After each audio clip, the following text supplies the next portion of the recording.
네, 안녕하세요. 루루채널 루루입니다. 오늘 시황 관련 좀 설명을 드릴 거고, 우선 나스닥 같은 경우 이제 미증시 보면은 FOMC 이후에 좀 강한 반등이 좀 한번 있었죠. 아무래도 여기서 이제 강한 반등을 한번 보여주고 그 다음에 위에서 좀 버텨주는 그런 모습을 이어가고 있어요. 우려했던 거랑은 다르게 이제 FOMC에서도 양호했었고 파월 발언도 좀 양호하게 나왔었고, 그러다 보니까 시장 방향성은 우상향이 이제 가능성이 계속 높아지는 상황이에요. 거기에다가 엔비디아 이제 GTC도 이제 좀 양호하게 잘 끝났고, 그래서 눌림이 나온다 하더라도 제가 봤을 때는 이제는 뭐 크게 눌려봐야 20선 정도 눌리는 그 정도 수준이지 않을까. 단기 조정을 받아도 아무래도 파월 발언이나 FOMC에서 나왔던 데이터들 때문에 여기서 누른다 하더라도 분명히 반발 매수세가 분명히 들어올 거예요. 그러면은 이거 어차피 올라갈 건데 라고 하면서, 그러면서 반발 매수가 나오기 때문에 강하게 누른다 하더라도 제가 봤을 때 16,000을 갖다가 이탈할 가능성이 이제 낮아졌어요. 확실히 낮아졌고, 그래서 16,000을 이탈보다는 오히려 이제는 20선을 갖다가 지켜주는 그런 모습이 조금 더 이어가지 않을까 이렇게 보고 있습니다. 국장을 보면은 국장도 비슷해요. 이제 FOMC가 끝난 다음에 이제 갭으로 좀 뜨는 모습이 나와줬고, 그러면서 좀 강하게 이 구간에서 좀 외국인들이 좀 강하게 받아가는 모습이 나왔거든요. 뭐 갭 띄우고서 여기서 이제 좀 크게 이제 수급이 들어갔던 거는 아무래도 대형주인 SK 하이닉스나 아니면은 이제 삼성전자 요쪽에서 이제 좀 수급이 좀 강하게 쏠리면서 반도체 쪽 위주로만 좀 강하게 좀 움직이긴 했어요. 뭐 이 부분들이 이제 눌리거나 아니면 하더라도 뭐 상방으로 갈 가능성은 조금 더 높아졌다 이렇게 좀 해석이 될 것 같아요. 그리고 반도체가 어느 정도 오른다면은 섹터는 이제 순환을 하면서 이제 타 섹터들도 이제 조금씩 올라가주는 그런 모습을 좀 이어가지 않을까 그렇게 보고 있습니다. 우선 증시자금을 보게 되면은 증시자금 같은 경우는 고객 예탁금은 뭐 무난해요. 그냥 그 전과 동일하고 신용잔고가 조금 늘긴 했어요. 대략적으로 아무래도 뭐 시장이 좀 눌림받고 이런 구간에서 조금 더 들어와주는 그런 모습이었는데, 뭐 이런 부분들은 오히려 더 올라가면서 조금 늘다가 어느 정도 차익 실현 나오는 그런 구간에서 이제 신용잔고는 다시 줄어들 거라 봅니다. 현재는 상승하는 과정에서 이제 신용잔고가 늘었기 때문에 크게 문제가 되진 않아요. 지금 현재로는. 그래서 이것도 크게 문제 없어 보이고, 일변 동향을 보게 되면은 이게 좀 강했죠. 외국인 같은 경우에 좀 많이 강하게 들어왔어요. 8천억 그리고 1조 8천억 그 다음에 6천억, 거의 뭐 쓸어 담다시피 정신 나간 듯이 쓸어 담았고, 그러면은 기관이 좀 던져주면은 조금 얘기가 좀 달라지는데 기관도 1조 그리고 5천억 이렇게 쓸어 담는 모습이 나왔거든요. 전부 다 이 구간에서 쓸어 담았기 때문에 여기 역시도 미장이랑 비슷하게 눌림 받더라도 20선 정도는 지켜줄 가능성이 매우 높아졌다. 그리고 상방으로 더 움직일 가능성이 조금 더 높아졌다 이렇게 좀 보여집니다.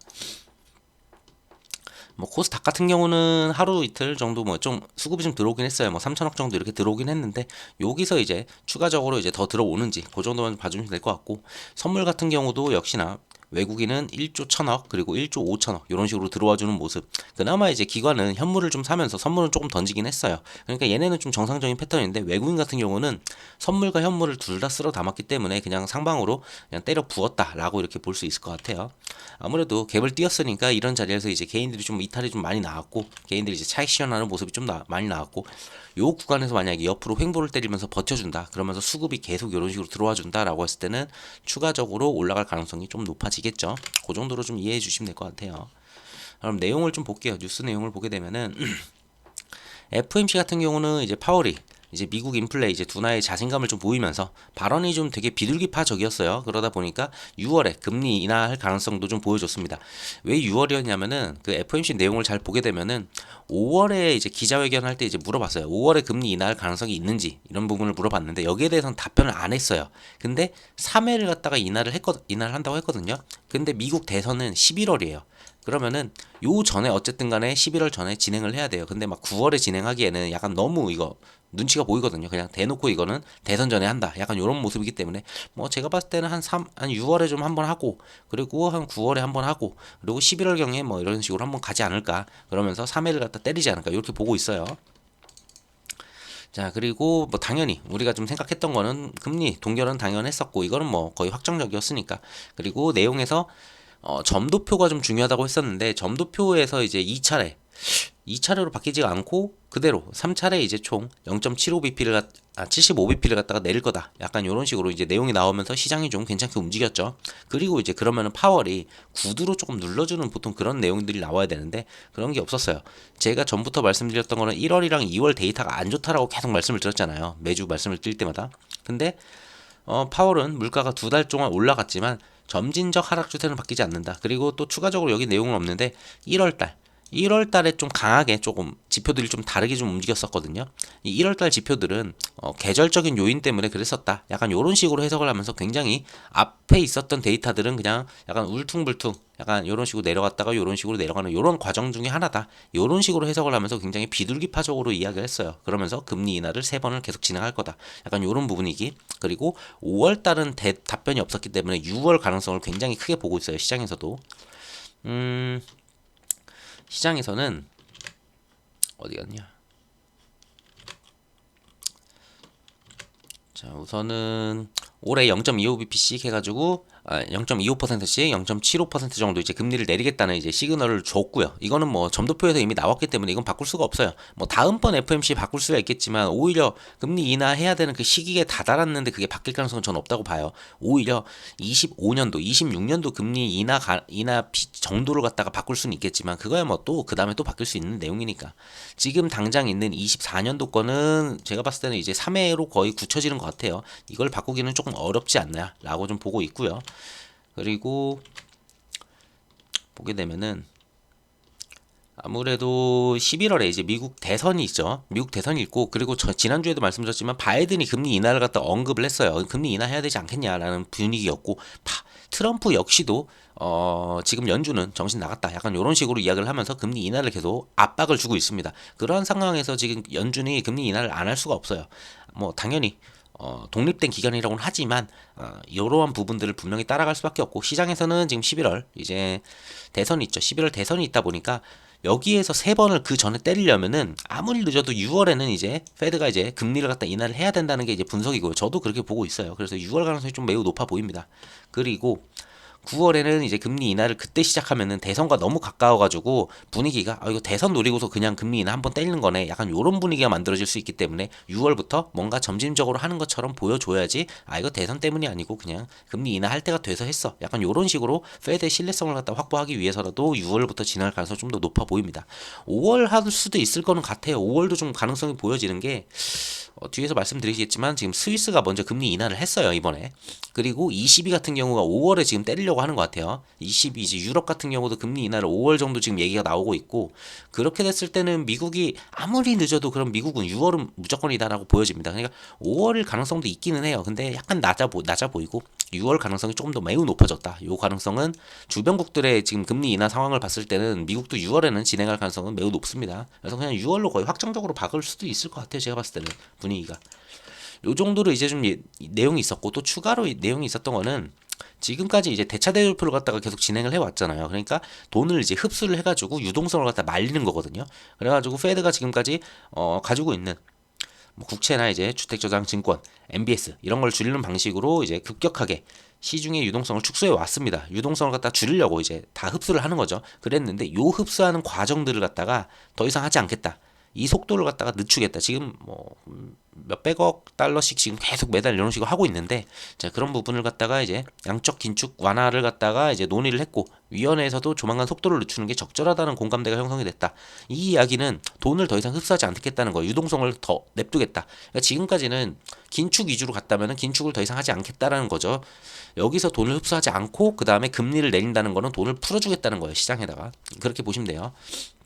그래서 6월인데 6월 전부터 저는 조금 분위기가 좀 양호하지 않을까. 그래서 하방 가능성이 매우 낮아졌어요. 이제는 눌림이 온다라고 하면은 바로 매수세가 들어올 수 있지 않을까. 약간 이런 분위기로 좀 바뀌어졌다. 이렇게 보여집니다.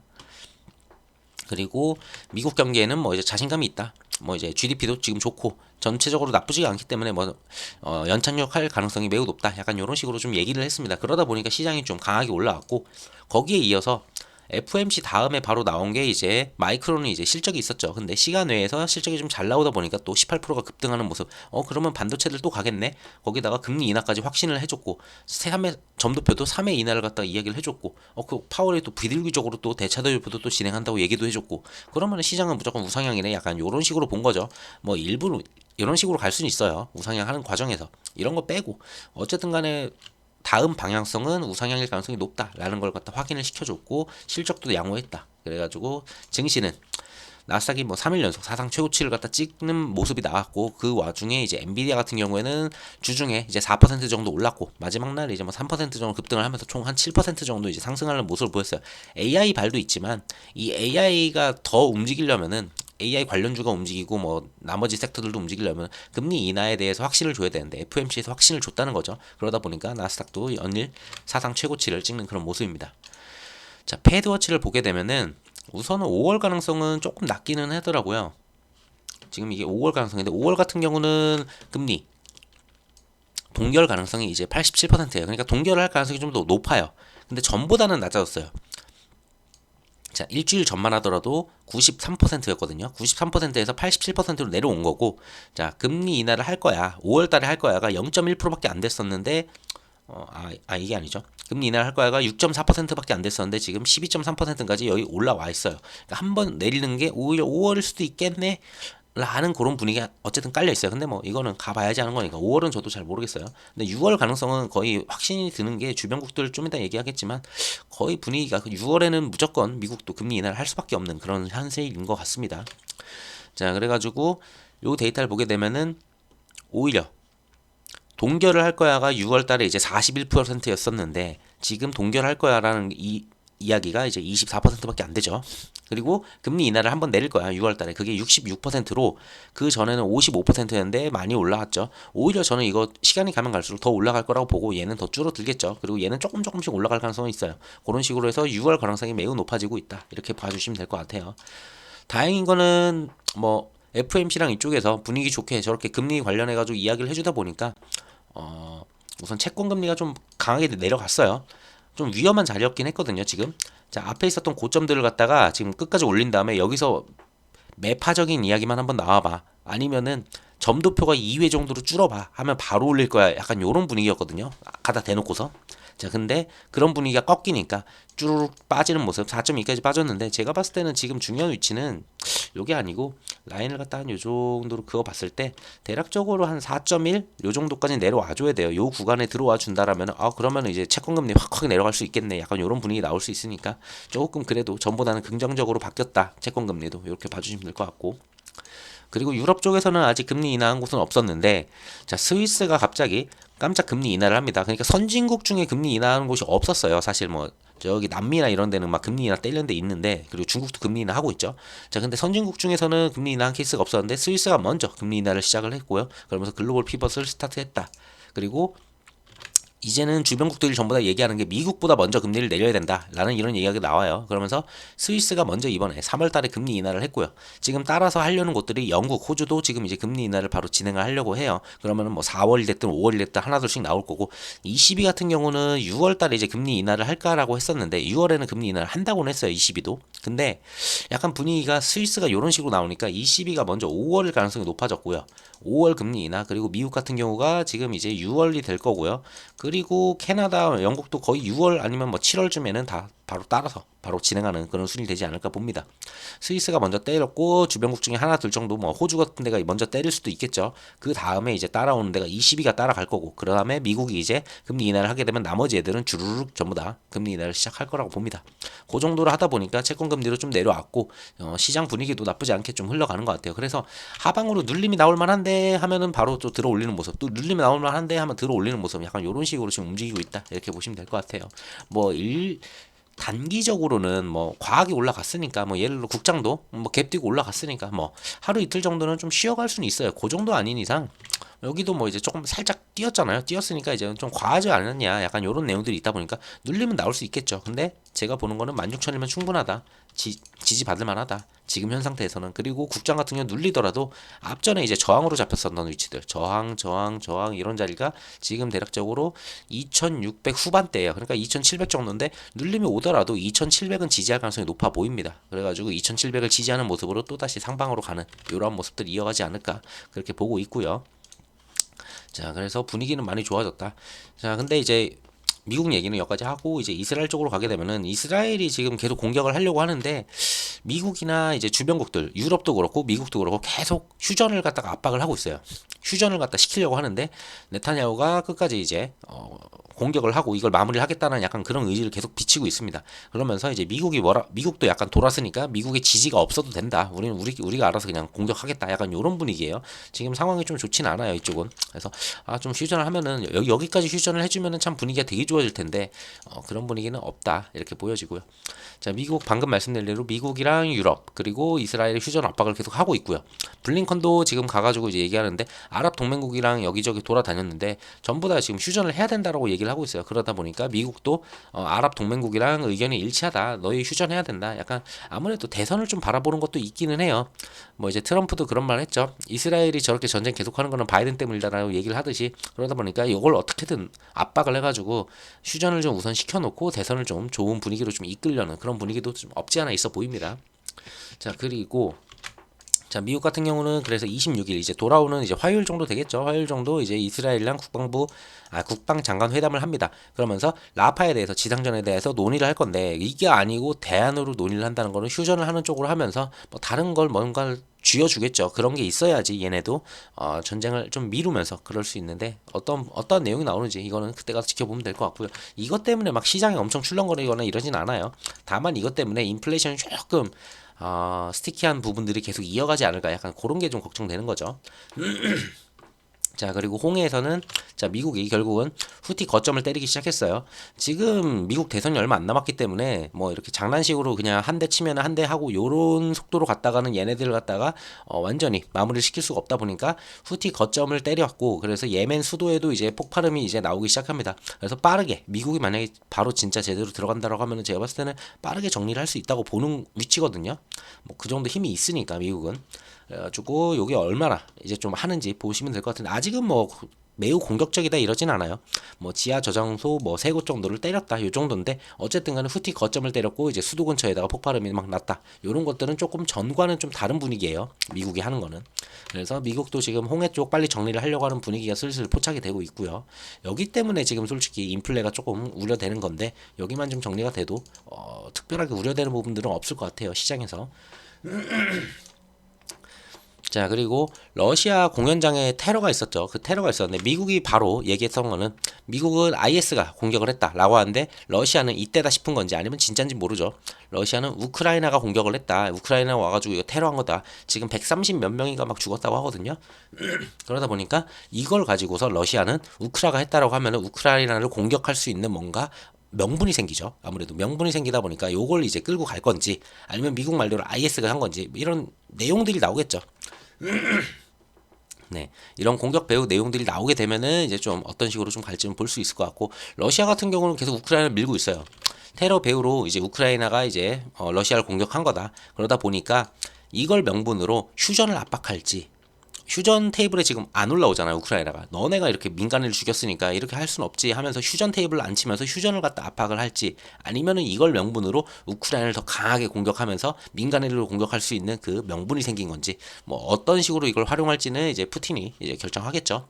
그래서 여기도 얘네가 만약에 휴전으로 잘 이끌어낸다면 이끌어낼 수도 있지 않을까 이런 생각은 드는데 만약에 반대로 공격을 한다라고 했을 때는 이러한 내용들 때문에 더 강하게 공격을 할 수도 있어요. 그래서 이 부분은 조금 더 지켜봐야 될 것 같아요. 우크라이나 쪽은.